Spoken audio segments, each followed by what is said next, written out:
Paul Cupitt is an Australian-based author, boxing trainer, and boxing historian. He's recently written a book titled Jack Carroll and the Rise of Australian Boxing, looking at the forgotten fighter and the history of the sport. What's particularly interesting is after finding out about this book and reaching out to him, it turns out we both live in Newcastle, in Newey, and train at gyms about a block away from each other. So how you going, Paul? I'm fantastic. How are you, Jesse? Very good for a Friday afternoon. Normally I'd probably start having, actually I probably should have cracked a beer before we started this call, but I guess I'll do it afterwards. I think we're in for a chat. We were just speaking before we turned on the mic, and I think you said the last time you did a podcast to promote the book, you ended going on for about 2 hours or something along those lines, didn't you? That was two and a half hours. Just got carried away talking, and next thing we knew, it was well past the time we'd both planned, and we ended up talking for about an hour on the phone after it. Fair enough. Well, we'll try not to do it this time. I probably tax listeners' ears for anyone that's out there, but there's a lot of stuff to talk about here. So as I said, I came across your name while just doing a search of boxing historians, looked into your name, reached out and touched base with you. Turns out that you live right around the corner from me over in this corner of Australia. You have a background to myself where you were training MMA and jiu-jitsu and that sort of activity, where you then got enamored by boxing, which is happening to me a little bit more. And as we're both getting on with our years, we're finding different ways to continue to interact with the sport, which is sort of looking at the history and reading more about it. So before we actually talk about the book itself, why don't you just sort of take us through your background of how you got to this point? I was always interested in boxing, like through my teenage years. Everyone else in Newcastle's a Newcastle Knights fan, or they love Australian cricket and stuff like that. But once I found boxing, which was around the time of the Tyson Holyfield fights, that was always my main interest, and started researching and reading about the great fighters. First sort of started with the heavyweights, and when I ran out of heavyweights to read about, started reading about the middleweights and the lightweights, and just built this knowledge of boxing that it takes most people years to build. I started training just being a teenager and having a few anger issues like most teenage males. My dad took me to a boxing gym to blow off a bit of steam, and I started boxing there and had a couple of fights. And that was, when I found out about MMA around that time. So I started doing a bit of jiu-jitsu on the side, competed in a few comps. So I got a blue belt 2008, I think, or 2009. Okay. Just kept going with both of them, and then sort of decided I sparred a few of the local amateur MMA guys around, and the level back then is nowhere near what it is now. Like, most guys had a very limited knowledge in one discipline, whereas now you need to be able to have a decent knowledge to even get in the cage for an amateur fight. So I sort of started thinking about doing MMA rather than boxing, and I was going to go professional in 2011, but I thought I might go back and just have a few more boxing fights, just get that combat experience back up, and ended up winning 3 or 4 in a row. And then I had leave for the first time, paid leave for the first time in a job. So I decided I'd go overseas and do a bit of training. And I went to an MMA gym and found a boxing trainer who had a background.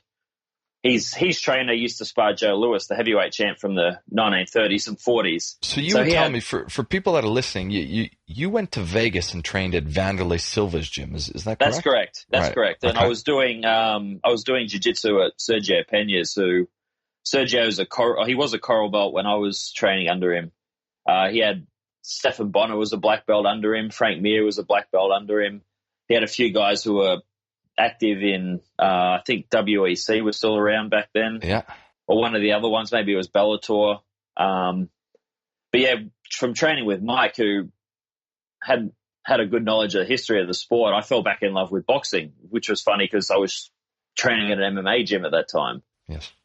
So that when I came back, I just wanted to box again and sort of stopped doing jiu-jitsu after about another 12 months and just started focusing on my boxing. Did you ever end up going pro? Boxing? Yes.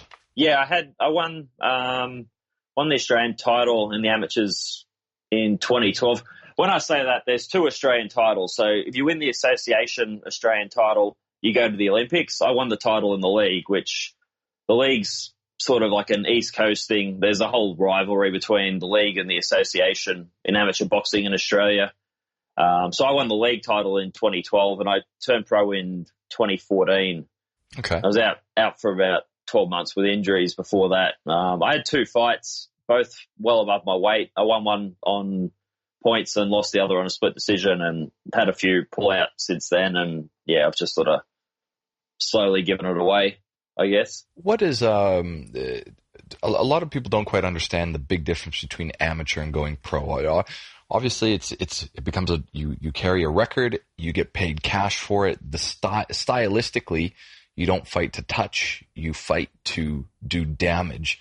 Yeah. This is from the outside. What are some of the other insights between the major differences because there are a lot of very good pro boxers who opt not to go pro, and it seems like if you're good at it, why do you not make that step?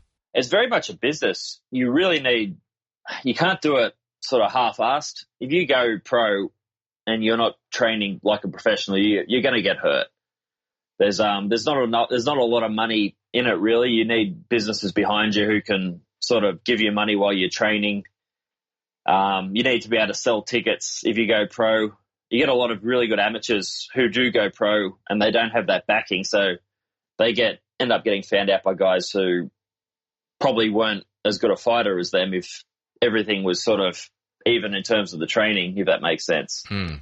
But yeah, like you said, stylistically, they've taken headgear off the Olympic level amateurs, but in the early parts, you've got headgear and there's more of a safety first approach. So if you take a big shot in the amateurs, they'll put an 8 count on you. You'll get that time to clear your head. And if they put 2 or 3 8 counts on you, they'll stop the fight. In pro boxing, you take that big shot, you've got to be able to defend yourself. And the ref's not going to jump in there until you're basically unconscious against the ropes or you're on your back.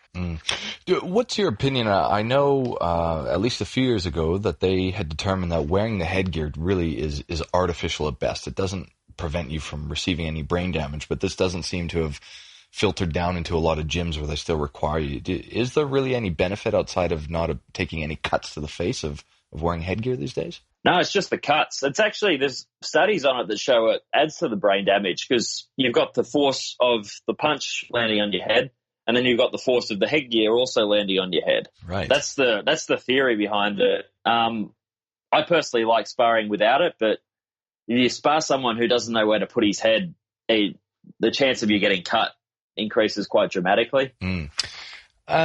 Let's go back to your training in Vegas for a second before we get on to the book. So you'd mentioned a couple names. There were some quite experienced guys there who had trained with or had taught and trained some of the most recognizable names in boxing. Sorry, what do you mean? Down at Wanderlei's gym, there were a couple of boxing names that you had mentioned, including an older fella who'd been around since the Joe Louis time, I think you had said. Oh, so he was the older guy, George Washington. He'd passed away, but I was training under his one of his apprentice trainers. Okay. That's how a lot of the training knowledge got passed on back in the day. So a trainer would have a number of apprentice trainers, and he'd be teaching them all his little secrets over a few years, and then after a while they'd have their own team of fighters. But there's a period in boxing after World War II when boxing became it was televised basically. So instead of having fight shows every night of the week, there'd be one fight show a week that was televised, and promoters were losing money on the smaller shows, so they started shutting shop. Right. Okay. A lot of the trainers weren't taking fighters to fight shows every night, so they went out of business. And so a lot of their knowledge died with them. They didn't have the apprentice trainers. You look at a lot of the top trainers, like Manny Pacquiao's trainer, sorry, his name's gone, Freddie Roach. Freddie Roach was an apprentice trainer under Eddie Futch, who Eddie Futch used to spar Joe Louis as well. Right. Okay. Yeah, George Benton was also an apprentice trainer under Eddie Futch. George Benton's he trained Pernell Whitaker, Evander Holyfield. I think he died about 7 years ago. But a lot of these really great trainers were apprentice trainers under these guys from the old school days. And then you get some of these other trainers, I'm not going to mention any names, but who they bounce around between fighters, and there's sort of a few things said about them here or there and about their skill level, and they didn't have that background. They sort of picked it up or learnt off an average trainer. So it makes a big difference getting that knowledge from back in those days when the boxing skill level was probably higher than it is today, even if the fighters weren't as athletic. How big? So, I mean, I guess we'll talk about pre-World War II and post-World War II. Are you implying that post-World War II, did television kill boxing because people opted not to go see it live anymore, or was it because it used to be televised with a higher frequency and it wasn't anymore? Yeah, television is one of the big things that helped boxing decline. So prior to televised boxing being on once a week or twice a week, where you could just sit at home and watch boxing on your TV at home. Prior to that, there were fight shows every night of the week, and not just in America, but in Australia. So guys, you'd leave your house and go watch. You'd leave your house and go watch, and you pay the promoter. So it's very much like trying to watch League these days, where you watch the NRL and there's nobody in the stands. Yeah, pretty much. So sorry, I've just lost my train of thought. That's all right. So when we talk about then boxing pre-World War II, was it far and away? I guess there's different nations and different markets, but sort of pre-World War II, where we talk about this era, it seemed like it was the biggest sport on the planet at that point in time. It was one of the biggest sports. In the 1920s, it was boxing and baseball. In Australia, boxing was bigger than cricket and rugby league up until World War II. Right, okay. I think it's hard for a lot of people to fathom that boxing was that big at one point in Australian history, but if you read the newspapers from the 1930s, you've got horse racing and then you've got boxing, and a lot of the major newspapers would have a daily coverage of boxing with a page dedicated to boxing. Really, because there was that much volume of fight going on as well, as you talk about, like every day of the week. So in the area that Carroll fought, you had a major fight show every Monday night at Sydney Stadium, which was Rushcutters Bay. You had major fight shows at Leichhardt on a Wednesday. There was a show in Melbourne on a Wednesday.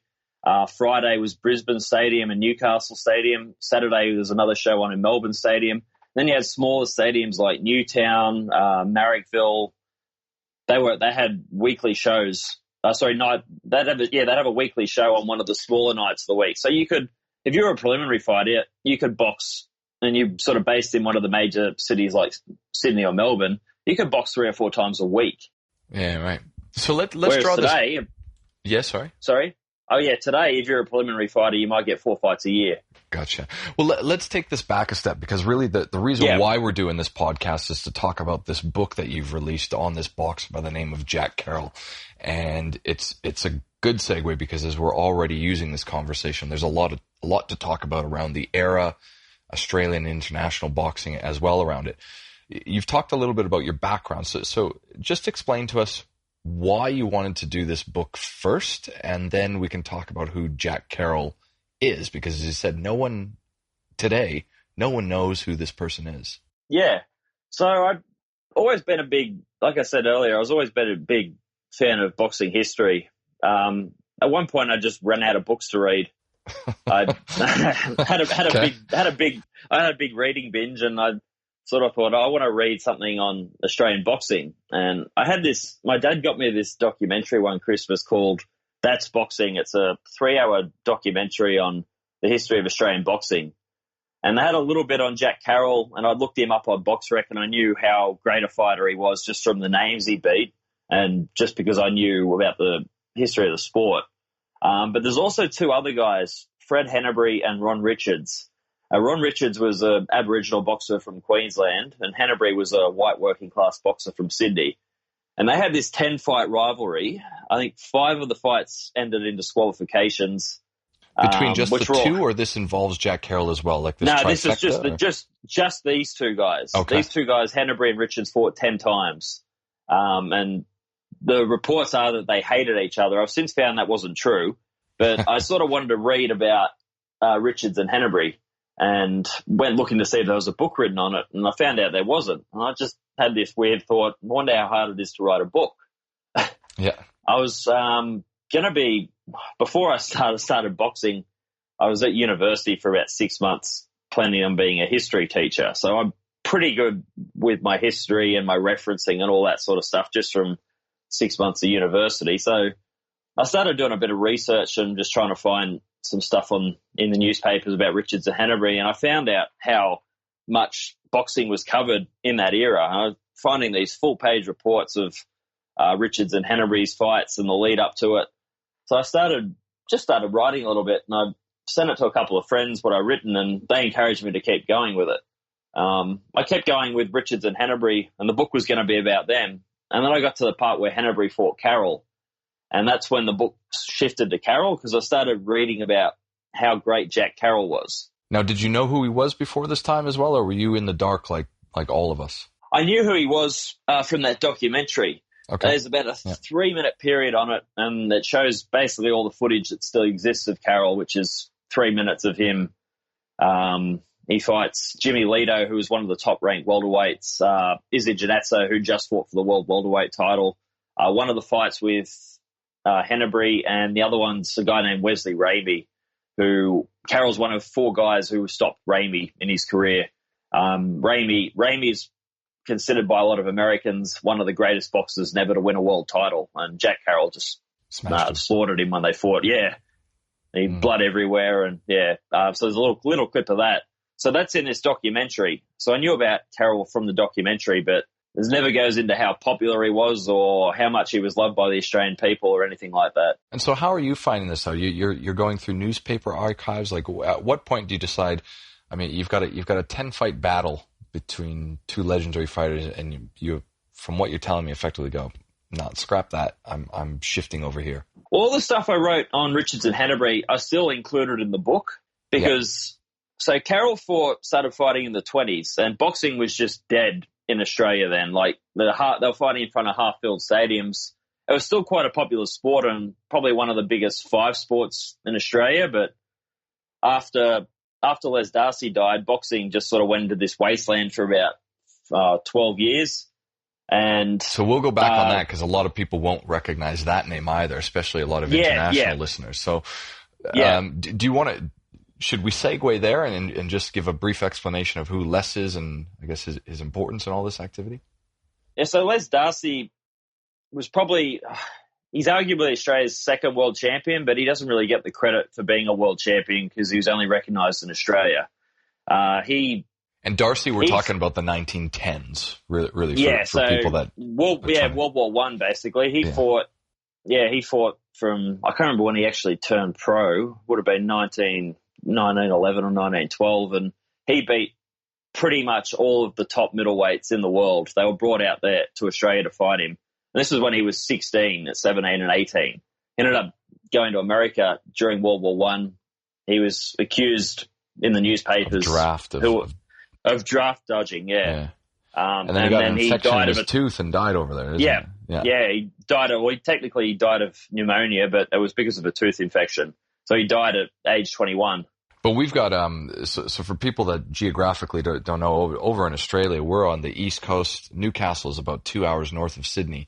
And Les Darcy comes from this town called Maitland, which is only about 20 or 30 minutes away from us. And they've got a full museum dedicated to him in an RSL, or a pub, or, for lack of a better term, over there, along with a statue. And as I said, he's another one of the forgotten names. But if you, mention his name to anyone who is 60 plus, he's a national icon at the heights of a Don Bradman, or I don't know, who would we consider in that sort of a international of a Kostya sort of character. Oh, he's bigger than Kostya. I mean, not too many people know who Kostya is these days, because boxing's just become that second-rate sport that it is now. And Darcy's equal to Bradman, equal to Farlap. He's one of Australia's sporting legends. So people get disinterested in boxing for a period because of the death of Les Darcy? I guess, is that what you're sort of saying? And it trickles on, and then we sort of run into the Jack Carroll era? Well, the competition when Darcy died, like, guys were paying money to go and watch like proper world-class boxing. You had Darcy fighting. You had Sam Langford touring Australia at that point of time. Sam Langford's probably the greatest boxer who never won a world title. He's an African-American fighter. He fought Jack Johnson early in his career, and Johnson never gave him a shot after he won the title. There's a lot of other African-American fighters were coming out to Australia and fighting. And there was 2 things that happened after there was Darcy died, and the other thing that happened was the Walker Law passed in America, which basically legalized boxing in every state under a unified rule set. So these American guys weren't having to travel to Australia anymore to make money. Australia was the mecca of boxing prior to that, and then is that Darcy why they all died. traveled all these distances? Because boxing was generally outlawed in most American states. Is that why? Well, you couldn't. They could fight, but a lot of the fights were what were called no decision fights. So the guys were actually fight, but if the fight went the 10 rounds or the 15 rounds, no decision would be rendered, and guys would bet on how a newspaper writer would score the fight. Right. So if you look on BoxRec, you'll see things like won a newspaper decision, and that's what that means. That means that looking at all the newspaper reports of the fight, they all generally thought that this fighter won. Yeah, if that makes sense. Yeah, fair enough. So when the Walker Law passed, they were all outlawed, and boxing was fought under 15 3-minute rounds with a agreed upon rule set that was sort of around every state. Okay, so that we started entering into that area. You talk about these issues, but I mean, let's get back to Carroll, who you've got an entire book on. So the book focuses on him, or is there a lot of Australian boxing 20th century history like we're talking now? It's the Australian boxing landscape during Carroll's career. Like, there's a lot of other stuff in there as well as Carroll's career, but at the start, when Carroll was fighting in Melbourne, boxing was run by Stadiums Limited, and they were very picky with who they'd put on. Stadiums Limited was a big firm that sort of formed after Sydney Stadium was created, and they bought all the major stadiums in Australia. So they had control of boxing. Right. And yeah, only certain trainers could put fighters on in Melbourne, which is where Carroll was from. So Carroll was struggling to get fights for that first period of time. Right. Okay. So it's all very similar to the way the MMA landscapes work now, where you effectively got a UFC who rosters their own fighters and determines who's going to get on the card. Yeah, that's a very good way of explaining it. That you've got the smaller shows, and they just don't have the pull, so you can be the best fighter on a smaller show, but you're still fighting in front of 500 guys.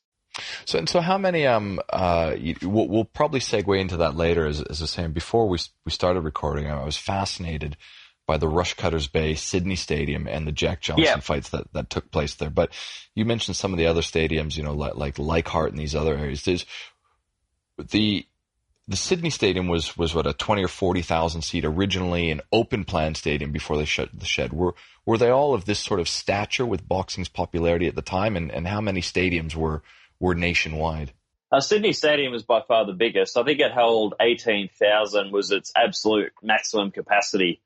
It was generally around 12,000, but there's a couple of fights that Carroll had and a couple of other fighters had around that time where it sort of got to 15,000, 16,000 was the estimate. So I'm not too sure how they managed to squeeze everyone in there, but it was generally a 12,000 person stadium. Where somewhere like Leichhardt, you'd have 2,000 people in it. Newcastle Stadium, I think, could hold 1,000 or 2,000. Melbourne and Brisbane stadiums were a little bit bigger, but Sydney Stadium is by far the biggest. So everyone's building their, very similar to satellite cities, everyone's building their careers in the stadiums with the hope of ultimately getting out onto the Sydney card. Yeah, pretty much. Okay. So this brings us back to Carroll then. What's the, you mentioned as big of a name. What's, looking at your book cover here, this does not look like a man with power or even an athlete sort of looking at him. So take us through, why he's so good, what you like about this guy, and why he's the basis of a book on someone that nobody remembers who he is. Well, I think Carroll's not just one of the unsung heroes of Australian boxing, but he's one of the unsung heroes of Australian sport. The only bigger athlete than Carroll, when Carroll was at his best, was Don Bradman. Everyone knows who Bradman is, but Carroll doesn't even have a Wikipedia page. Well, not if you're a Canadian like myself originally, you wouldn't know who Don Bradman is. So for international listeners, he is considered the greatest cricket player of all time, and I certainly did not learn that until I moved down here. So Carroll was Bradman's equal when he was at his best, in terms of popularity at least. Bradman he's just one of those one in a million athletes, really, when you look at his stats compared to like the next best cricketer. Carroll fought through the 20s. He won an Australian title, which doesn't mean much today, but it meant a lot back then. There was a lot more active professional boxers in Australia in 1920 and 1930 than there are today. There was only one title. There were no little sanctioning body interim regional titles that they have today. So the Australian title wasn't a stepping stone. You could hold the Australian title and it was almost the equivalent of being world champion today, because you could make a really good living as the Australian champion. Can we let's talk about that for a second? So when we talk about that period in the 1930s, so nowadays with the how in boxing, how many different pounds is it? Every 3 or 4 pounds there's 5 pounds there's a new weight category for it, or a different division?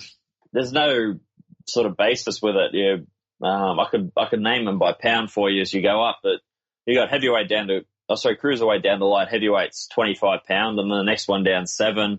But how many divisions for men are we talking about? 15 17. or something? 17. So 17 for men, and then what do we've got? We've got WBA, WBO, IBF, IBA, and all these other titles. So there's four main ones. You've got WBA, WBO, WBC, and the IBF. They're the 4 main ones. They're slowly being gradually being unified from yeah. Well, there's people starting to catch on with all the crap that goes on with them, like with them stripping rankings and making interim titles and all this garbage that they do. They're starting to pay more attention to the Ring magazine title, which is owned by Golden Boy, so that's got its own... Oh, it'll have its own imprint on it now, but Ring's been around forever, and it's always been sort of considered the pound-for-pound Bible, but I guess... Yeah. Well, the Ring magazine was bought out by Oscar De La Hoya in, I think, 2010, and half the voting panel for the Ring magazine rankings, because that was made up of all the top writers in the world, and they would vote on the rankings, and that's how their rankings were formed. When De La Hoya bought them out, half of them left and formed their own one called the Transnational Boxing Rankings Board. They have their own title. There's issues with that one as well. I mean, there's not going to be a perfect system. And even back in the 30s, when there was considered to be one world champion, there were still multiple sanctioning bodies. So if a champion retired, the European Boxing Commission would name one champion. New York would name another champion. The UK would name one champion, but those guys would actually fight each other, unlike today. So what I want to get at is this time period when we talk about the fragmentation of all the different acronyms and titles that are available. What are the main titles in the 30s of what we know to legitimize a title? How many are floating around back then? Probably 2, but Europe and the UK would usually end up naming their own champion in certain situations if they had like a star fighter in a division and the champion retired. Yeah. But the National Boxing Association, who later became the WBA, the World Boxing Association, they would name a champion, and New York would name a champion. And sometimes they were different. Sometimes they both named the same champion. But if they had a different champion, they would fight each other. There was very rarely times when they'd both have different champions for long periods of time. Okay. So how does this play out? We take this back to Jack Carroll. How does he go through dominating his career, and then the rest of the book is on Australian boxing? So what are the post years like, and what are we talking about then? Well, Carroll was the number 1 welterweight contender for the last 3 years of his career, and Australia's had that many world champions sort of since that period, which is one of the reasons why no one knows who Carroll is. But no one can really explain why being the number 1 contender in the 1930s meant more than what it does than being a world champion does today. So back in the 30s, you had 10 weight divisions instead of 17. You had more boxers. I think it was 4 times as many active professional boxers in that era than there are today. And you only had 1 or 2 champions who would end up fighting each other. And Carroll fought in the welterweight division, which historically has been the most competitive division in the world. At the period Carroll was fighting, I think it's like 12 times in a row, the champion lost his title on the first defense. So that's how competitive welterweight was. Because Carroll was in Australia, he couldn't get over to America. There was a few issues with that. Part of it was money. Part of it was his distrust of going to America. And part of it was he was a bad traveler and he didn't want to be on a boat to America for however long it took to get there. I think it was 3 weeks back then. That even sounds quick as far as I'd take a punt on. But you said distrust. What was that? Was it just that dirty business dealings, or was there same sort of the inherent Australian distrust of the Yanks almost that you sort of get today, or what's the background on that?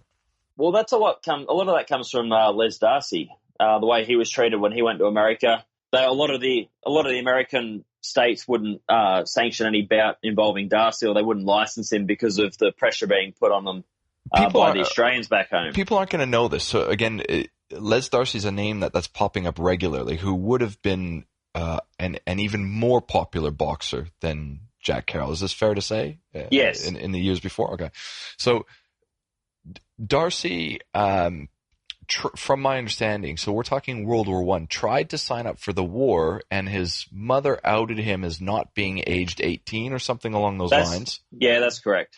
And then because of that, as stories get spread, the media report that he was actually draft dodging the war, and that created a really negative impact where he went from hero to villain pretty much overnight. Do I have that correct? Yeah, that's correct. Okay, and then because he couldn't do anything, and his love, there's a big love story involved in this, who I think she was already in America, he decided to go pursue a career over that effectively for those two reasons. Is that fair to say? I think from memory she joined him when he was in America, but he stowed away. Okay, maybe I've got it wrong. Okay. Yeah. But he went over there because he couldn't fight over here anymore. Is that... Well, he could fight over here, but the pressure on him to enlist in the war was becoming too big, and he just wanted to set his family up. He just wanted to have a couple of fights in America, make enough money to set his family up and come back. That was his plan. But the timing of his stowaway, I think, was when conscription was passed. Mm-hmm. So he still would have needed his mother's permission, but I think he turned 21, which was the point where he didn't need his mother's permission, around the time that he stowed away. So that all impacted the public's perception of him. And when he went to the U.S., there was I remember reading about something. There was some sort of business or otherwise agreement where they said, don't touch this guy, or we won't give you championship fights if he's the title, something along those lines, where he was screwed before he arrived on shore in the U.S. So one of his promoters in Australia put a lot of pressure on them, and I can't remember the specifics of the deal, but it was something along those lines. They put a lot of pressure on these commissions so that Darcy wouldn't get licensed. And then he ended up dying like within 6 weeks of arriving or something, didn't he? Like, he wasn't there very, very long. Oh, he was there for a little bit. He was quite popular wherever he went. Like, that's another thing a lot of people don't understand today with Darcy, how popular he was in America.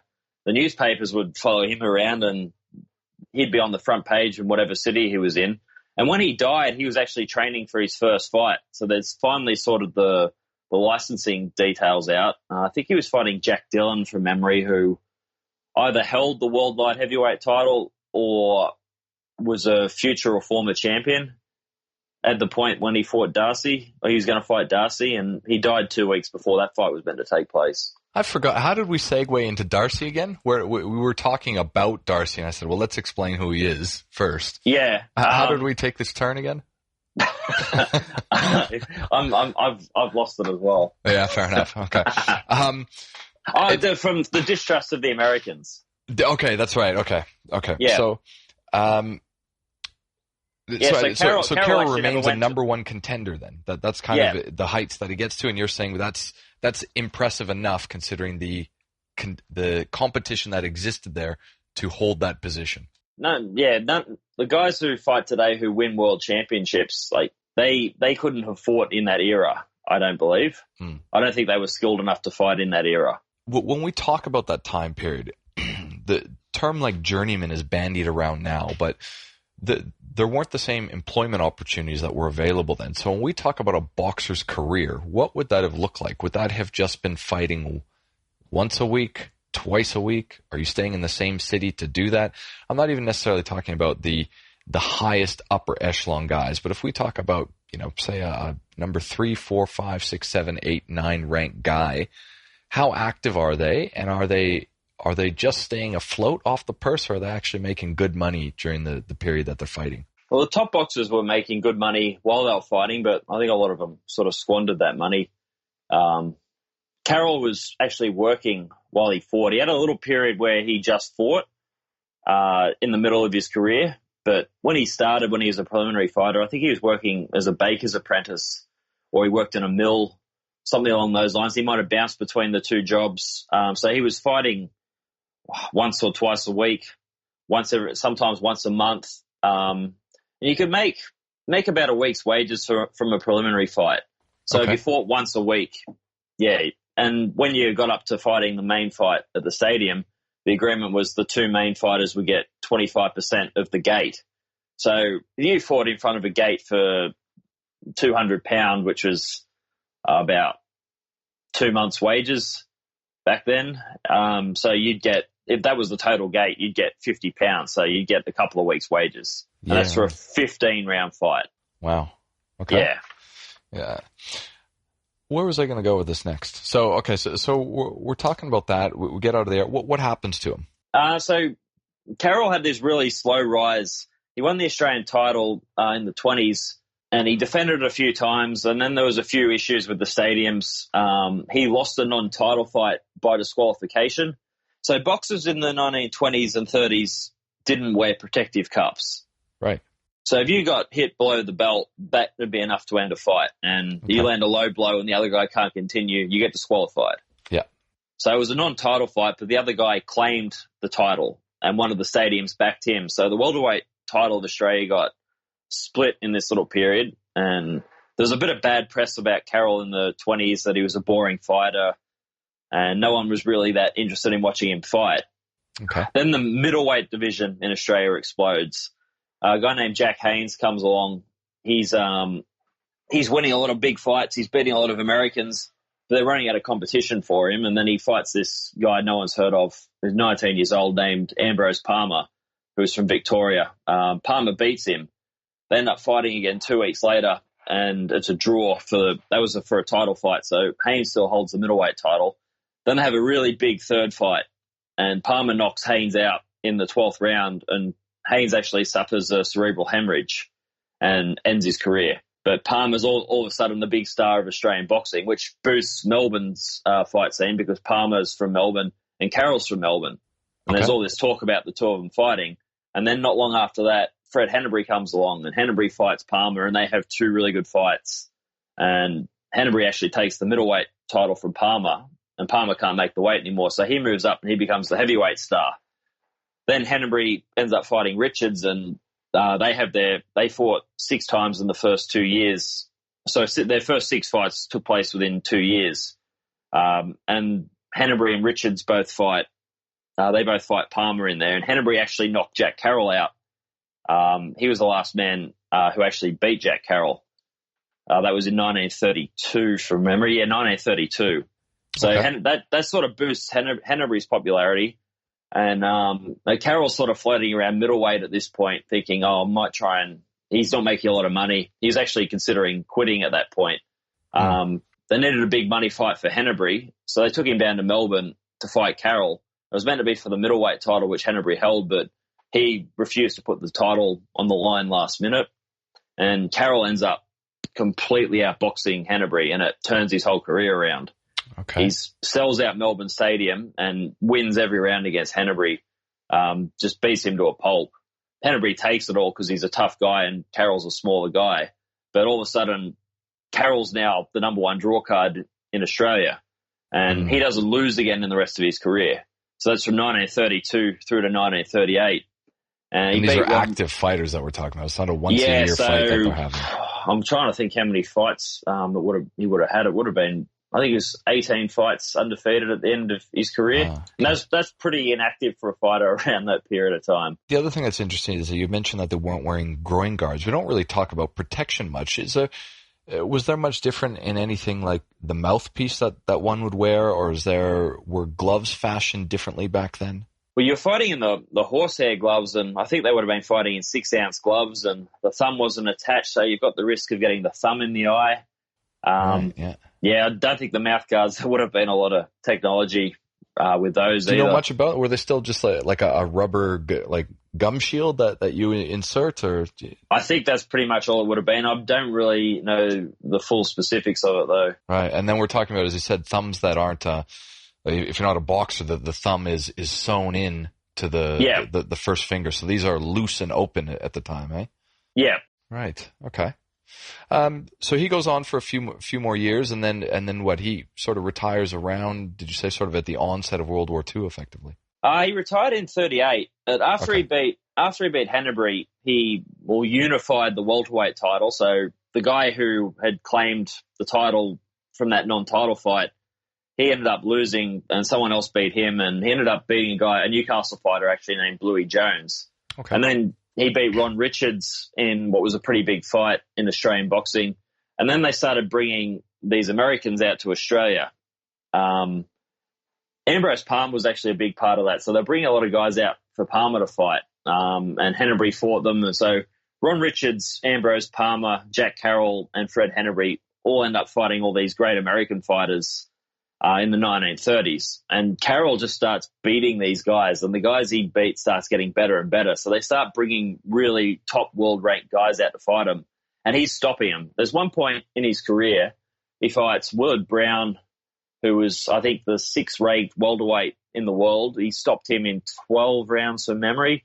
2 weeks later, he fights a guy named Bobby Wilson, who was sort of like a top 20 welterweight. He stopped him in 12 or 13 rounds. And then 2 weeks after that, he outpoints a guy named Jack Portney, who was also a top 10 contender. So he beat 3 world-class guys within a month of each other, all 15-round fights. Wow.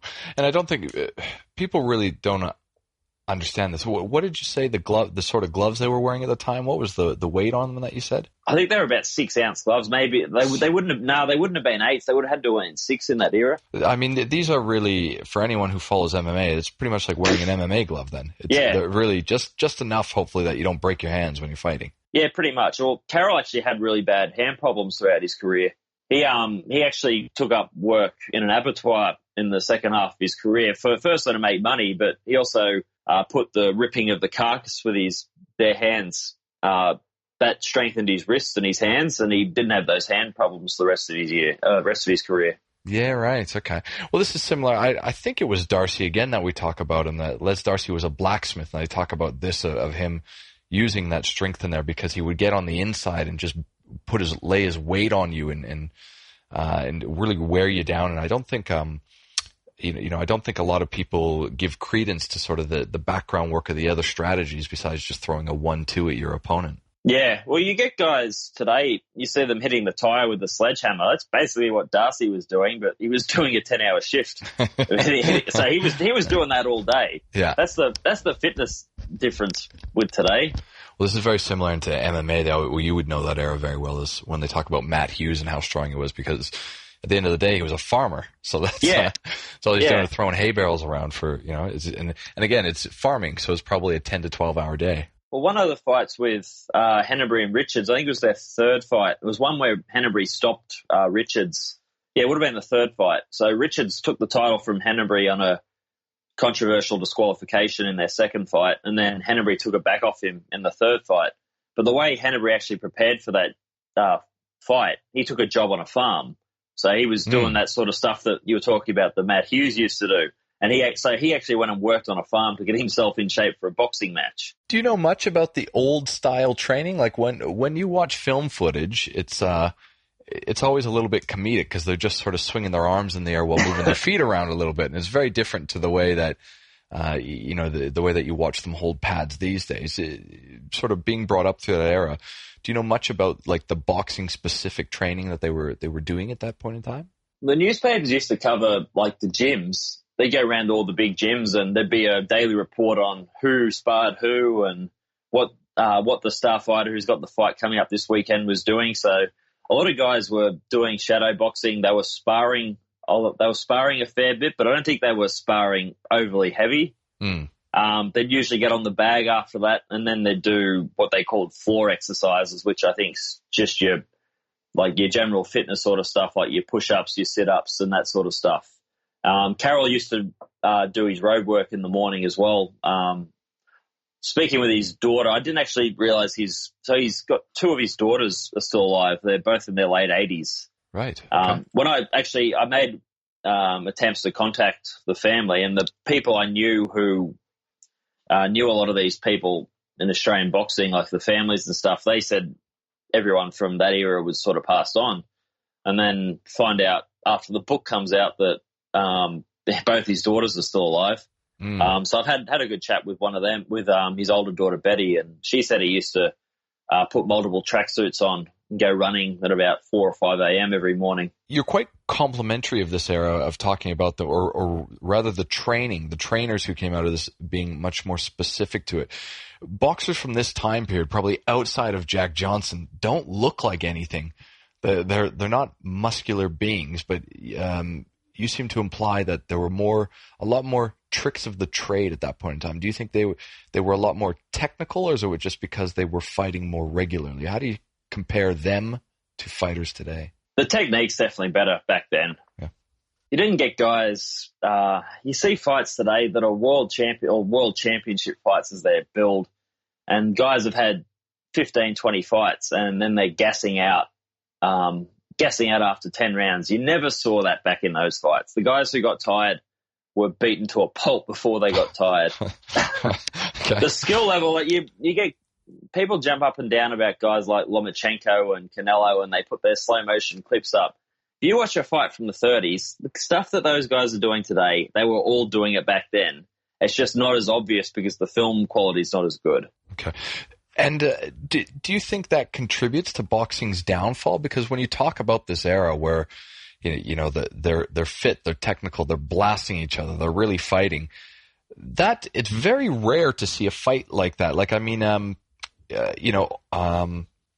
Zarafa 2 just took place on Wednesday night, and people are raving about one round in the fight. You get round 9 where Horn is on the ropes, then comes back and knocks him twice, and it's as if no other boxing fight has existed for 20 years because of the way that people are talking about this one round. Is boxing just more boring today, or is it just because, well, you can be entertained by anything at will? I think a lot of it's the way it's marketed. It's very much a business today, and a lot of promoters capitalize on how confusing boxing is with the multiple world champions and the multiple weight divisions and stuff like that. So they can put on what is essentially a mismatch, but they can just find some little abstract thing about the fighter they've brought in to fight their star fighter.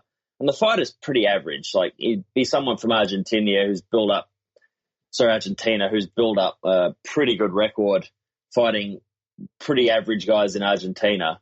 And they come out here and they say, oh, he's done this and he's done that. He's a top 15 fighter in the world because the WBA ranks him there, and he's an Argentinian champion, and he's done this and he's done that. And they come out here and they put him against a guy who's 2 weight divisions bigger than him. The guy's probably taken the fight on 2 weeks' notice. But they'll market it like he's just beaten a world beater. Yeah. And so I think a lot of the promoters capitalize on boxing because of that. And so there's no great interest to get boxing back to where it was because people are making money on the way it is now. Do you think boxing as well, like, from my limited historical knowledge, you've got sort of the Queensberry rules that I think that come in to try to legitimize it as sport. But do you think people are turned off by the fact that it's not as violent as it used to be? Because, just like we were talking about the early UFCs, people are interested in a bit of that freak show and beatdown. I actually think boxing is probably more violent today because a lot of guys just can't defend themselves like they used to. Like, you're seeing a lot more. Well, you're seeing a lot more deaths in boxing today. Are you? Really? Yeah, you are. Well, we've had 3 pretty major ones this year. We had Dwight Ritchie, the Australian, got killed in a sparring session. I don't know if that was actually boxing related, but he was sparring at the time that he died. There was a big one, Patrick Day, who was a pretty well-known American fighter. He was just a sort of journeyman level fighter, but there's a couple of others whose names I can't recall, but there's been quite a few deaths in boxing this year. And if you consider how few fights there are in the world today compared to what they were in America sort of in the 30s, the death rate in today is alarmingly higher. Really?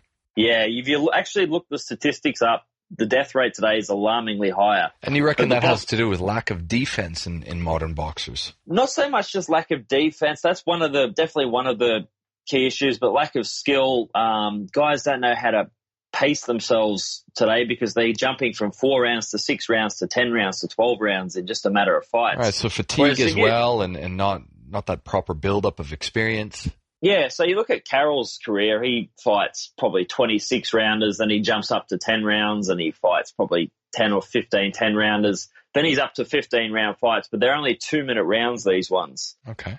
And then once he starts really dominating those fights, he'd fight the championship distance, which is 15 threes.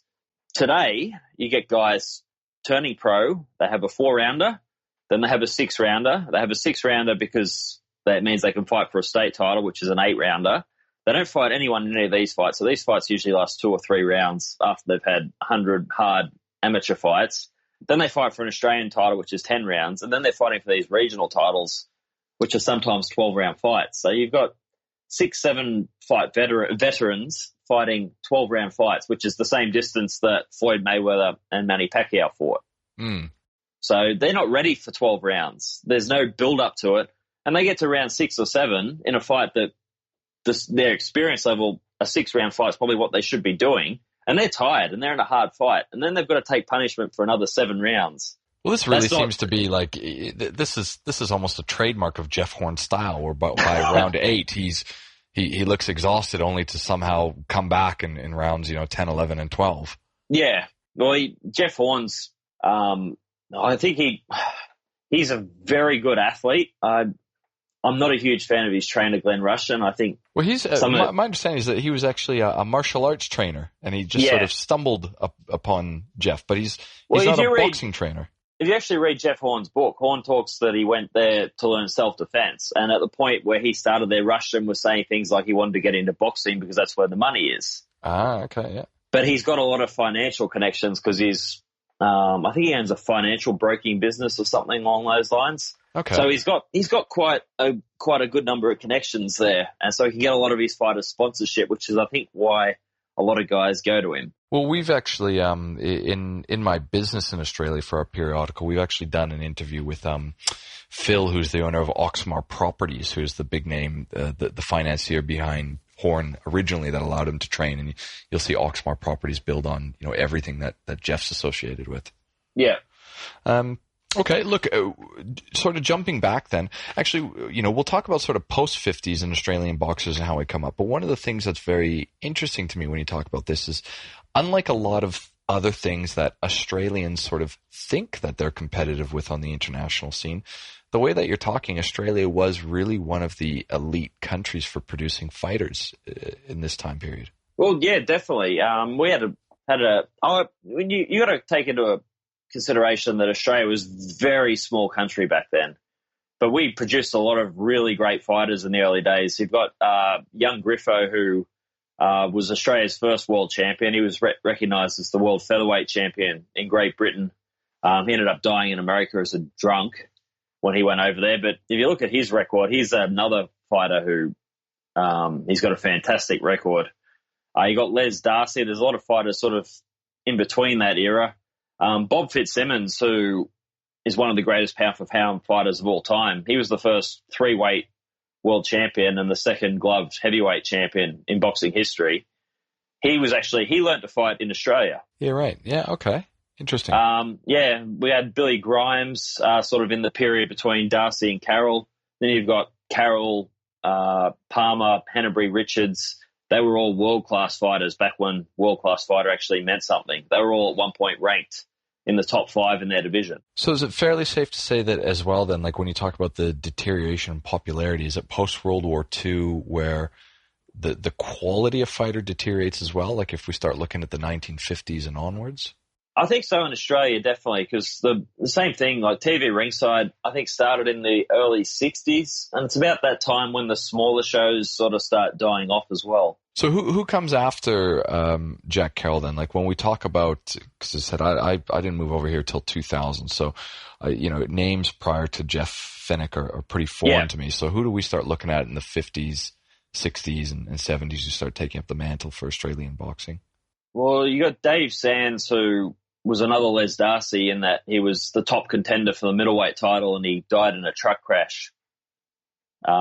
He's actually from Newcastle, Dave Sands. Well, he's originally from Kempsey, He was Sugar Ray Robinson's number one contender. Yeah, right. Okay. And when Robinson had his first retirement, a guy named Carl Bobo Olsen won the vacant title. Dave Sands had actually beaten Carl Olsen twice.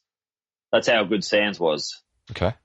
So Dave Sands took up that initial period in the middle there.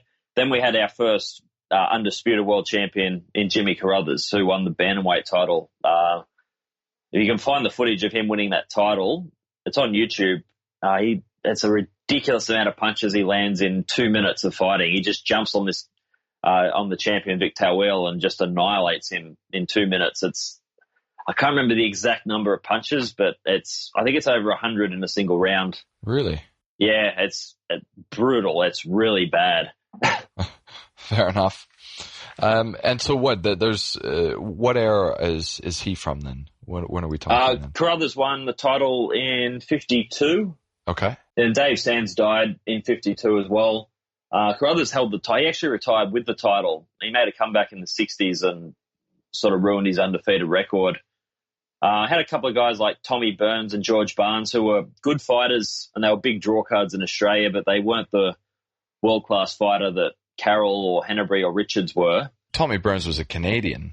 Different Tommy Burns. Right, so, okay. yeah, I can't remember the Australian Tommy Burns' actual name, but there's a Tommy Burns who fought in the 50s. He took the name of Tommy Burns from the Canadian champion who lost the title to Jack Johnson. Gotcha, yeah.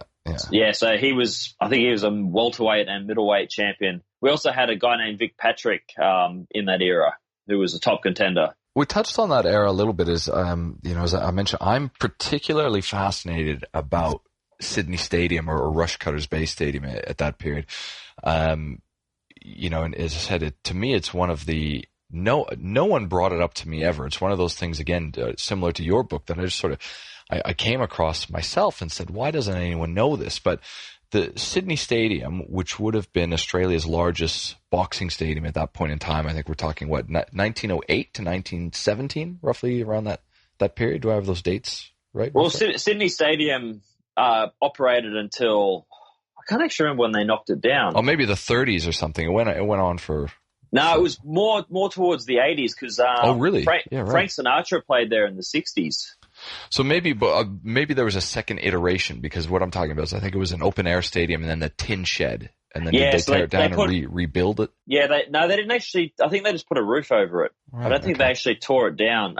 Ended up getting knocked down by the Eastern Suburbs Railway Station. Okay. There's a plaque that got put very recently, about mid last year, and again I didn't hear anything about this plaque that went up. I was very surprised to see the photo. I think Natalie Zhu, Costa Zhu's wife, was there, and I was there too. Oh, were you? Okay. Yeah, I found out about Johnny it Lewis. last minute. Yeah. So that was when I first met Johnny Lewis. Actually, there's a few other boxers, like I think Sakia Bika was there. Sakia Bika fought Andre Ward and Joe Calzaghe and a few other guys.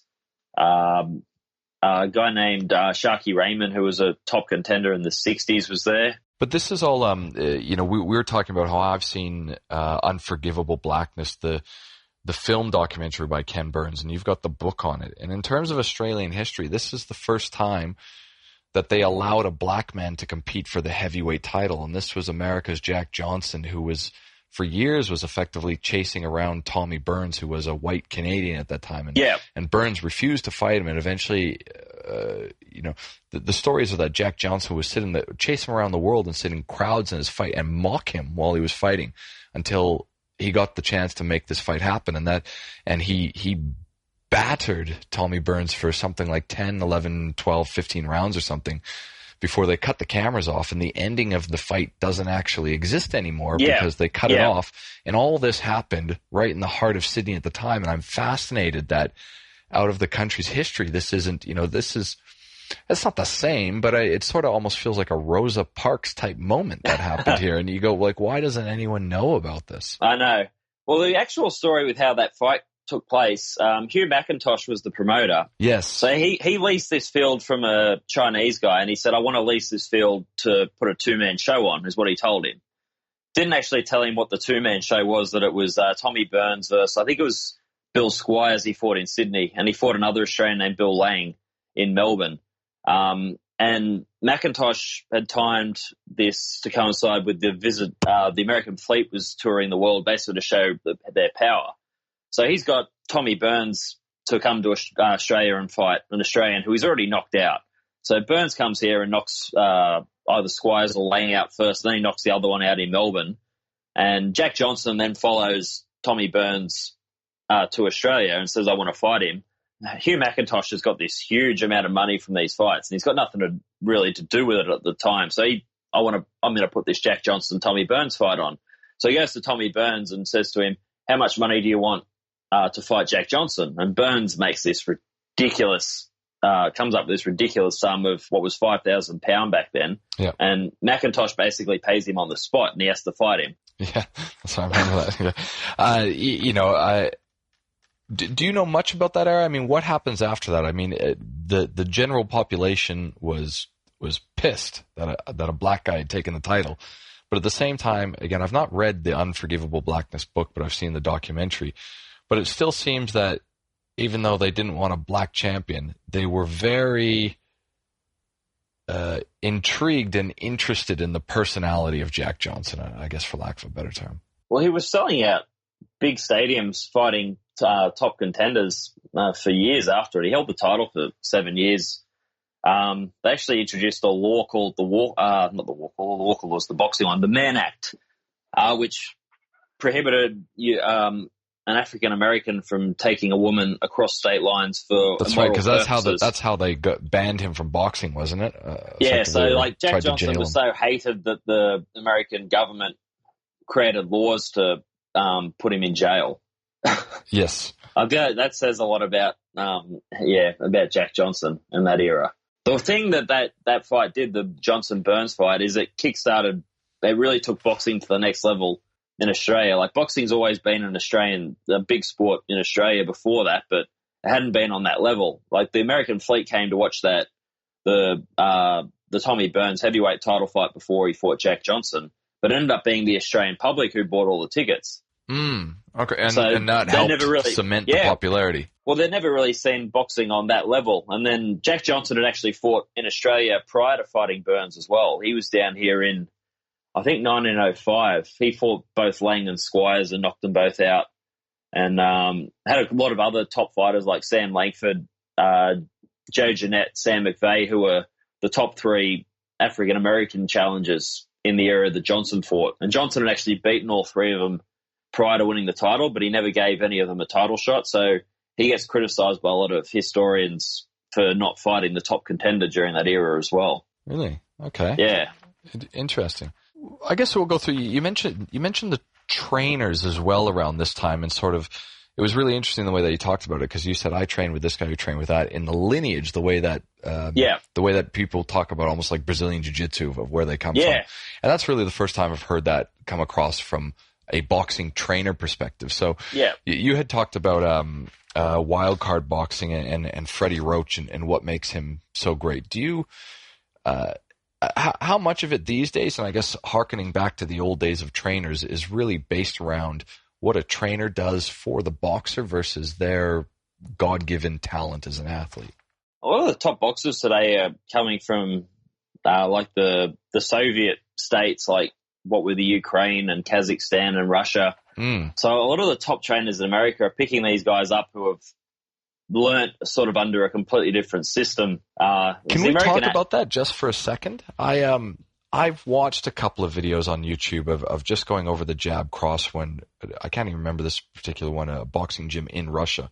And fundamentally, the way that they throw the jab is different. There's like a twisting, it's almost like a twisting of the foot, and knee puts off more of this angle of a hook. The way that they actually threw the jab was very different. Do you want to just talk about the systems, I guess, of fighting and throwing a punch? Well, because they were fighting on that point system a lot, where one punch is 1 point. Like, they were really trying to make those punches really land cleanly so that they would stand out and the judges would score that punch when it landed.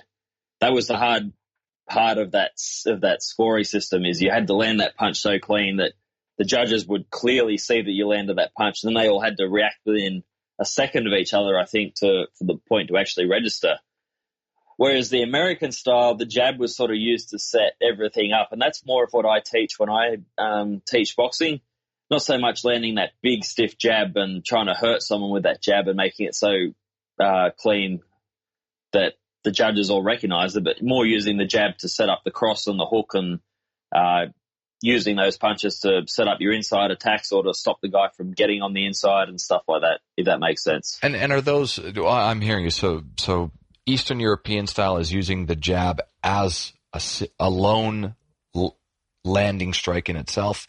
American boxing, you're using the jab on a fact-finding mission or to create opportunities. How would you compare that to, I guess, Mexican fighting, which is really a lot of that sort of, head down sort of attacking style, and how many different predominant schools of boxing are there when you talk about them in these terms? Well, you can really break the American system down into states almost, because you'll get fighters who are trained in New York who fight completely different from fighters who are trained in Los Angeles, where it's that sort of Mexican influence is more in there. And then you get a fighter like Shane Mosley, who is an African-American fighter with tremendous hand speed, but he sort of learnt that Mexican style. So he was standing in the pocket and knocking guys out with 6 and 7 punch combinations. And the Mexican guys are also very underrated in terms of their skills. Like, you got a lot of really great trainers in Mexico, like Nacho Berenstein, who produced some really good counterpunching fighters like Juan Manuel Marquez. And the Mexican style, they learn very much on the job. The amateur system's not as big there. So you get guys like Canelo and Julio Cesar Chavez and Marco Antonio Barrera. They're turning pro when they're 15. Yeah. And they're learning on the job and having 60, 70 fights, which is what the guys in the 30s and 40s and the golden era of boxing were doing. But does that mean that is putting more emphasis on the fighter to learn through on-the-job training as opposed to actively having a trainer who is molding you? Well, the trainer can only do so much without the fighter gaining experience. So you can sort of get them to that first level, and then you've just got to work on stuff with them more fights as they progress. The best way to find out if something works is to put it together in competition. Yeah.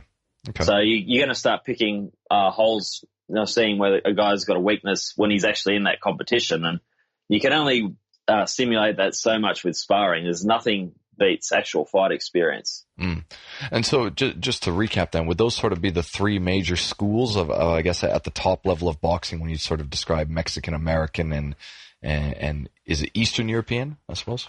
I guess you can call it Eastern European. Then you've got British boxing, so I wouldn't really just class it a 3. You've probably got closer to 10 because the British styles, a lot of the British fighters are really starting to come up. They're really among the top boxers in the world now, and you've got like Anthony Joshua. You go down in the weights, you got guys like Carl Frampton who've come through and Scott Quigg. What do you think they do? What makes their style different? Well, they're sort of really focusing. You get a lot of these guys are quite heavy-handed these days. I think Britain's put a lot of money into their amateur system. So you get guys like Anthony Joshua, and then when they're turning pro, a lot of them have got that backing and they've got really good strength and conditioning programs, it seems. There's not really a British style anymore. The British style was sort of halfway between the American and the European style. British fighters were always berated for not moving their heads. Right, okay. throughout the 60s. It's not really the same now, but that was sort of the stereotype of a British fighter. I went to the Hall of Fame one year, and there's a guy named Harold Lederman who was an HBO commentator. I think he passed away earlier this year or late last year. He was one of their colour commentators, and when he spoke after one of the British fighters they had there, and he said, John H. Tracy speaks like he boxes. He doesn't move his head. Right. Okay. Yeah, so that's sort of the stereotype of British fighters. Then you got the Filipino school, which is more about landing, like trying to land the hard punches. You don't get too many fighters coming out of the Philippines who can't punch. Yeah, right.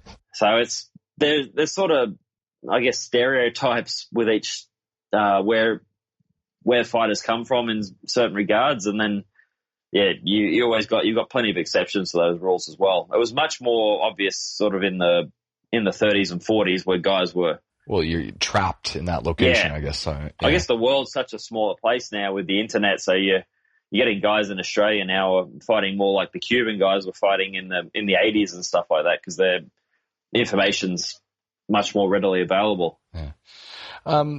Just again, taking that back to sort of trainers, do you, what's his name? Johnny Lewis. As you said, we were talking about Freddie Roach, Angelo Dundee before he passed away. I mean, the same way that you rank boxers, do you have a particular style of trainer that you like, or the way that they mold their fighters? Do you sort of rank one over the other, or differentiate between the way that you expect them to come out or where their career heads to? It's hard to really go past Johnny Lewis in terms of like Australia's greatest trainers with the fighters he's produced, but we had one trainer who was, his name's Larry Foley. He was an Irish guy who lived in Sydney. He was actually Australia's bare knuckle heavyweight champion. Right, okay. And he's quite a big part of Australian boxing history, because he opened Australia's first boxing school, and he learnt from a guy named Jem Mace, who was a British bare knuckle champion through the 1800s. So the lineage goes back to and Jem Mace is sort of considered the godfather of modern boxing in terms of transitioning from bare knuckle to glove boxing. He was one of the biggest parts of that, and he was one of the first guys who really put science into it. Larry Foley learnt from Jem Mace, and he opened a school up. And Ambrose Palmer, the boxer, one of the boxers I wrote about in my book, his trainer trained under one of Larry Foley's protege fighters, Peter Jackson. Peter Jackson was the Jack Johnson before Jack Johnson. So when boxing was still transitioning from bare knuckle to glove boxing, he was the number one contender who was African American and couldn't get a shot at the title because of the color of his skin. Yeah, right. He actually fought gentleman Jim Corbett before Corbett won the title. Corbett was the first gloved heavyweight champion, or was considered the first gloved champion. He won the first gloved heavyweight title fight. Jackson and Corbett fought it's like a 67-round draw where they're both so tired that neither of them could continue. And that's sort of Jackson's claim to fame. But Jackson was a West Indian guy who learned to fight in Australia, and he died quite young, but he passed his style of fighting on to Ambrose Palmer's dad, and Palmer ended up training Johnny Famechon and quite a number of fighters sort of throughout the 50s and 60s and 70s up until he died in the 80s. So I'm not actually too sure if there's any, if there are any protege trainers from Ambrose Palmer out there still training down in Melbourne. I've never actually done that research. It's sort of quite an interesting bit of a segue. It was interesting the way that you've talked there. about it, because it's, as I said, it's having done jiu-jitsu, everyone follows, because you're able to, where they go, I came from here, but you do that with boxing trainers. I've never really heard that done before. Well, I sort of got that idea from jiu-jitsu, really, because you sort of look at, who are you a black belt under? And that's sort of the same with boxing. You got to learn from a good teacher. I was very much self-taught early on in my boxing career. It wasn't really until I started traveling that I got some really good instruction, and that's a good place to go to, because as we mentioned, you now teach. You fought, you teach, and you're a historian now in the space. Again, it was a big transition for me, because when I was doing MMA, I walked into a PCYC in Burwood and did training with those guys for quite a few months, and that was really, really eye-opening at the time. This is a standalone art in and of itself with what they're doing. And I remember immediately the differences that they took me through on the jab of the weight transfer. Really, and they would just sit there with you for an hour going, no, you don't have it right. The transition isn't right. But within that hour, immediately you could feel that your jab turned into a power punch. You could use it to pepper if you wanted, but there was power on the end of it. Are there common issues that you find when training with guys of the intricacies and what are the most common mistakes that you're having to deal with the people that you're working with? You get a lot of guys who just don't really understand boxing in periods. So they're just teaching, they're trying to look good on the pads. That's basically what a lot of people think a boxing trainer is, when it's so much more. The pads are really, people didn't really hit pads until the Rocky movies. Right. That was when the pad holding sort of became a popular thing, and it's got quite a good place now, because you can work a lot of stuff and practice a lot of new stuff on it. And the pads are very much a good way of replicating a fight. But prior to the Rocky movies, a lot of guys just hit the bag and the trainers would sort of just give them instructions from the sideline. Today, you get a lot of boxing trainers who just want a flashy pad holder, and they don't understand where you're leaving the openings when you're throwing punches. So you get a lot of guys coming in, and they're just not setting punches up correctly. They don't understand the transitions from outside to inside, the level changes, taking your head off the center when you're throwing punches so you're not going to cop that shot back. Just subtle things like that. I actually find that if you can get a guy who has done no boxing, it's a lot easier to teach him the right way because you don't have to Bad habits are hard to break effectively. Definitely. It's funny that you mentioned that too. One of the other places I spent a few years training at was Boxing Works in the city, and they instead of having some partnering up and holding pads with someone, they'd oftentimes just put you on the heavy bag. And once they'd start doing drills where you've got to do duck unders and your bob and weave, I found actually working with a heavy bag amazing to my development because you don't, a pad holder will change the distance of the pad to make your distance work for you. Yeah. As soon as I had to start using a heavy bag, you can feel, and again, even now when I work with heavy bag, I try to use bag mitts so that I'm not using, 16 on there. I want to feel where I'm hitting on the bag. Yeah. I want to feel, because immediately you can tell that you're half an inch off from actually really getting in there. Yeah. You can feel if you're not hitting it dead center because your hand will slide off the bag. I think these old pieces of instrumentation are still amazing for when you have to work by yourself to problem solve in that way. Yeah, definitely. Who did you train with at Boxing Works? Well, it was Larry's gym. So I was there for 3 years when living in the city, but that was at the time, not that I regularly trained with him, but Peter Graham was there all the time. Oh, okay. So it was between that point in time, but we're talking about the era of probably 2009 to 2012 is when I lived in the city, and that's when I would have been there. Yeah. So I actually spent 3 months. So Spooner would have been there as well. Matt Spooner was taking the classes. Jeff O'Hara was teaching there as well. There's a guy named, I think his name was Dale, I did a few sessions with, really tall guy. Because I was training there for about 3 months when I was doing a course in my old work. They put me up at the Travel Lodge down the road. Oh, okay.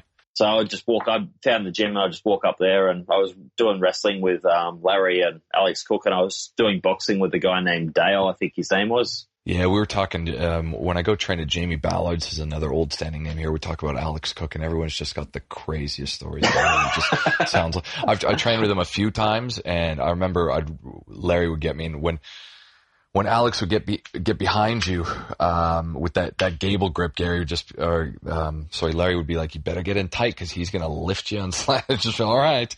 There's a lot of stuff going on, but that's probably, listeners at the moment probably couldn't give two shits about that. So, but yeah, it was really, and that's originally where the appreciation for boxing started, is when I started branching out to PCYC before I had my couple fights that I ended up going with it and doing, and just also the additional traction that footwear gives you when doing this, and also just all, you talk about head movement and stuff, but the other big thing that was trained into me that was really hard is that, is bringing constantly keeping your feet underneath your hips, because I'd find that as you turn for the cross, my back leg would still be extended out the back, and I wouldn't have the mobility to move after you throw that cross, and all these other issues that you don't really address in MMA because that distance is a lot further, or you're automatically using the cross to set up the shoot. So it's, the inside fighting and the pivoting and the movement was all very, very different, and it's still something that I practice because it's not there in the same fashion. Yeah. A lot of this really subtle things you can do in boxing because you don't have to worry about being kicked or kneed.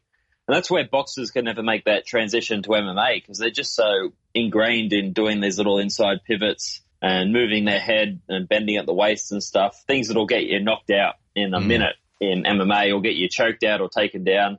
But you can do those in boxing, and you should do those in boxing because it's how you get away from the punches.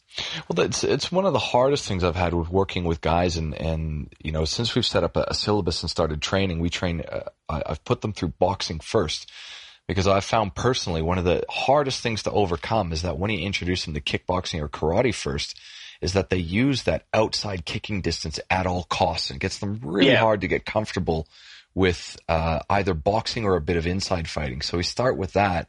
But at the same time, if you get them into that, you get them checking, which means that their jab is constantly being thrown from the rear leg. And there's never any of that same sort of power.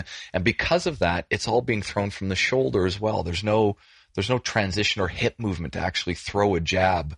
It's simply there as sort of this blinding thing to set up like a rear leg kick.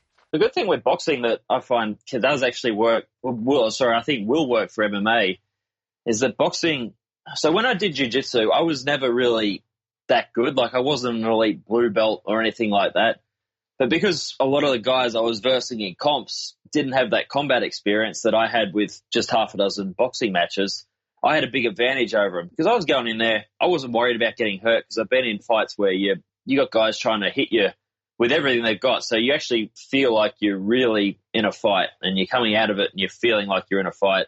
Then you have a jiu-jitsu match, and you're gonna be sore after it, because you get in those positions where you've got someone trying to pass your guard, but it's not the same intensity because you haven't got that guy actually feeling like he's trying to kill you, if you get what I mean. Yeah. So I found with boxing, it's really good for getting guys used to fighting. If you can have half a dozen amateur boxing fights, a lot of the skills won't transition to MMA as well as, say, half a dozen Muay Thai fights or a black belt in jiu-jitsu or something like that. Well, but you're not going to have that many fights without overcoming that fear of getting hit and fighting at that closer distance. What do you think about MMA? As you mentioned, you went from MMA to boxing, and I've only found an appreciation of boxing through MMA.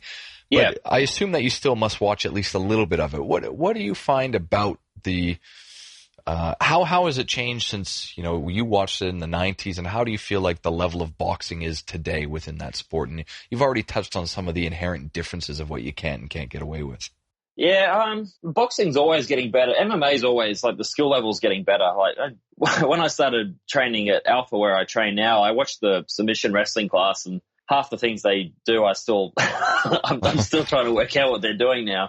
It's just evolved so much. A lot when I look at it too. I'm like, I'm not going to like De La Hiva to inverted guard and all this. I'm just like, that's past my time. I had my first role in about 5 years, a couple of weeks ago, and I felt like the big idiot on the mat. Like, these guys are little guys are trying to pull these fancy arm bars and these fancy sweeps on me, and I'm just putting my weight on them and posturing up and doing whatever I could to stall them until they got tired. But I mean, what I sort of mean by that is, as we were talking, is Frankie Edgar was a guy who really looked like he brought wrestling into the UFC. It's been fascinating because at the time I didn't really know what I was watching, and until I researched it, I thought it was quite sloppy the way that guys like TJ Dillashaw and boxing, you mean, not wrestling? Yeah, boxing and MMA and shit, I've just forgotten his name as we're talking. Dominic Cruz, yeah, because they're doing so much switch stepping, and oftentimes they're dropping their hands to create these opportunities. That, as I was saying to you, it wasn't until I went back and looked at some of these videos, and you say that all this stuff comes out of this old school boxing. How do you feel now, or especially guys with Conor McGregor, do you feel that there's an adequate level of competency now of boxing in MMA? It's definitely getting better. I never really gave McGregor much of a chance with Mayweather or anything like that, and I think McGregor would struggle with a lot of sort of mid-level journeymen in boxing, like guys who've got that boxing experience. I don't think he's even at that level in terms of his skills. Right. That's just my personal opinion. I really thought BJ Penn was one of the first guys who brought boxing into MMA. He was the first guy who really used that good stiff jab, had good head movement. Dan Henderson wasn't overly technical, but he did a lot of stuff that a lot of guys didn't do in MMA, like the level changes and taking his head off center when he'd throw his cross and to set up his cross. He'd just sit down on that lead leg and just throw bombs. Yeah, level changed and just throw that overhand right. And it served him all the way through his career. Well, yeah, if you watch him, though, but if you watch him, he's obviously not as good as Joe Louis, but Joe Louis had a move where he'd throw that double jab going to his left. He'd slip the jab. So he'd slip back to his right while he was still going to his left, and he'd come over with the right hand, and he knocked a lot of guys out in heavyweight title fights with that move. Dan Henderson was really good at that move. He just wasn't obviously as technical. But he used to do that transition well off his, what's the word I'm looking for? His transition into the clinch. So the guys weren't sure if he was going to throw that right hand or if he was going to try and clinch and wrestle with him. Henderson, I thought his boxing skills were sort of overrated by a lot of the MMA guys who didn't like boxing, but I thought they were sort of underrated by a lot of the boxing purists as well. Yeah, fair enough. If that makes sense. Well, the stories of him are funny because I know he had another one of those gyms where apparently like every sparring session was a war, like sort of the old shoot a box type stories. And it was like, well, if you're actually trying to get better, maybe not the place to go. If you need a fight camp, definitely. But all the stories are saying like, again, because they've got all the wrestling and stuff, with boxers, they're very loose and stuff. And apparently it's like people would talk to Dan, and in order to turn around, he'd have to shift from the hips because like the neck and things didn't actually work anymore. Which explains like a lot of that stiffness of the way that you'd see him fight, which is just sort of a spine with muscles on it almost. Yeah. Okay. I've never heard those stories. Yeah.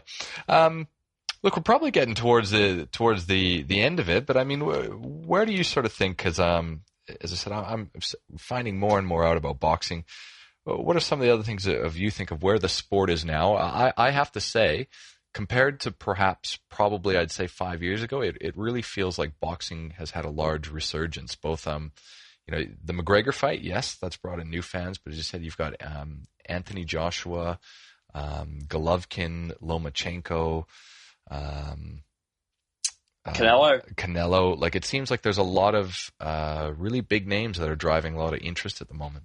I think what I was talking about earlier with the sanctioning bodies, they're sort of starting to lose their grip that they had on boxing, and people are sort of becoming a bit more aware of that sort of stuff that's going on. I think a lot of that's to do with the internet. So I think boxing's sort of where MMA was in the late 90s, that it's got quite a big internet following, as well as your casual fans who like watching boxing. And I'm a bit of an optimist with boxing. I'm always looking at the positive and thinking that that's on the resurgence. And, yeah, I think it's coming into a good place. It's coming into a good place in Australia too. We've got quite a few good prospects coming through. I've got the Maloney brothers, who I think are Australia's two best boxers. They're both, I think Jason's a bantamweight and Andrew's junior bantamweight. They're twin brothers. Jason's lost one fight, but it was a split decision in a world title fight. And Andrews holds an interim world title at the moment. We've got Jai Opataya, who's quite a good cruiserweight prospect. He was a 2012 Olympian when he was 16. He's turned pro. When did he turn pro? 2014, I think it was. He's just beat Mark Flanagan, who was Australia's second best cruiserweight when he fought him. So we're getting a lot better matches in Australian boxing too. Like, for people like me, I assume I'll probably have to wait about 5 years before these names sort of get their due recognition. At the moment, the names that are the big names is Tim Tszyu, Kostya Tszyu's kid, Michael Zarafa, who we mentioned, and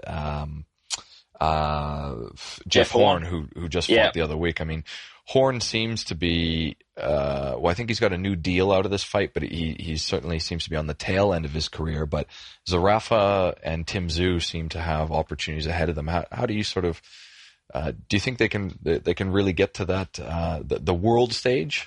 I think out of those three right now, Tim Tszyu is probably the best prospect. I think Horn needs to go back down to welterweight if he wants to lengthen his career. He's not the most polished stylist. Oh, he just charges every time I watch him. He's still got that sort of I'm going to wait, and I'm going to step in and throw, and then get the clinch, and then do that again every single time.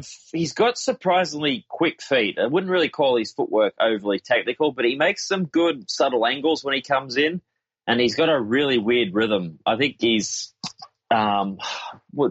uncoordination's not really a fair way of saying it. I almost reckon that would come from some form of karate work where it's like you're stepping up with the back leg instead of moving forward with the lead one at first almost. Well, Zarafa is quite a good technical boxer, and I think he's technically superior to Horn, but Zarafa's faltered a couple of times. He's stepped up to world level as well. He had quite a bad knockout by Peter Quillen. I was quite a few years ago, and he's gotten better since then. But I think out of the three, Tim Tszyu's probably got the best chance of getting up to world level. Even then, I don't even think Tim Tszyu's the best junior middleweight in Australia. There's a guy named Daniel Lewis who beat Zoo, I think, 3 times in the amateurs. Yeah, right. And Daniel Lewis has been signed by Bob Arum. He's been over sparring Terrence. Yeah, he's been sparring Terrence Crawford and Daniel Jacobs. So he's starting to. He just doesn't have the following that these guys do in Australia. The other name that we mentioned is, again, a guy that I know from the old school MMA days who transferred over to boxing in the heavyweights was Lucas Brown, who again, he's done fairly well for himself. He seems to be finding really relatively high-profile fights, or did it in the last few years overseas. Yeah, well, I used to follow Brown in those days of MMA as well, and I remember Daniel Cormier stopping him in that fight that Cormier took on quite short notice. I think it was Cormier's 3rd fight at that point. And I think it was Jim York. It might have been Jim York who beat Brown his fight after that. Yeah. I never really rated Brown's chances in boxing when I heard he was transitioning over, but he's always just surprised me. He's been doing all right. He hasn't looked overly good lately. He had a couple of knockout losses last year and earlier this year, but he's sort of trying to build his way back up. I think they're talking about him fighting Dempsey McKean, who's probably Australia's best heavyweight prospect at the moment. I think they're talking about that fight in February or March, which that should be a good fight for Australian boxing. Do you find particularly with the heavyweights, do you find that there's a big difference between the lighter weights? I was having this conversation with another mate, and the sort of the principles of the stick and move type stuff. He was saying, look, that's really not applicable to heavyweight because every shot can really potentially put you down. You've got to fight a lot differently. We didn't really advance the conversation further. I went, okay, that's really, really interesting. But do you think that holds true, that specifically as a heavyweight, as you get into the bigger categories, that it's really not, I guess it's still technical, but not in the same way that the principles of, throw the jab, pop in, pop out? Well, if you watch the Joshua Ruiz fight from a couple of weeks ago, Joshua won that fight with his jab and his footwork. He boxed very much like a middleweight and used quite good technique. So he's wrong, is what you're saying. Yeah, that's so I disagree. Because this was a whole Klitschko style, wasn't it? Which was literally just sit behind the jab for 12 rounds. Yeah, pretty much sit behind the jab and cuddle when they got close. And pretty much killed heavyweight boxing for 10 years. Fair enough. Well, look, I think that's a good place to wrap it up, Paul. Okay. We can probably look at doing something like this again. I'm sure we can get into caveats and niches of things to explore. But I could talk boxing all day. Yeah, fantastic. Well, look, I owe you a beer, and I need to grab a copy of that book. So we'll talk about that when we sign off. So sure. Look, thanks very much for your time, and by the time people hear this, probably be a week or two out from now. All right, my pleasure. Thank you. Cheers.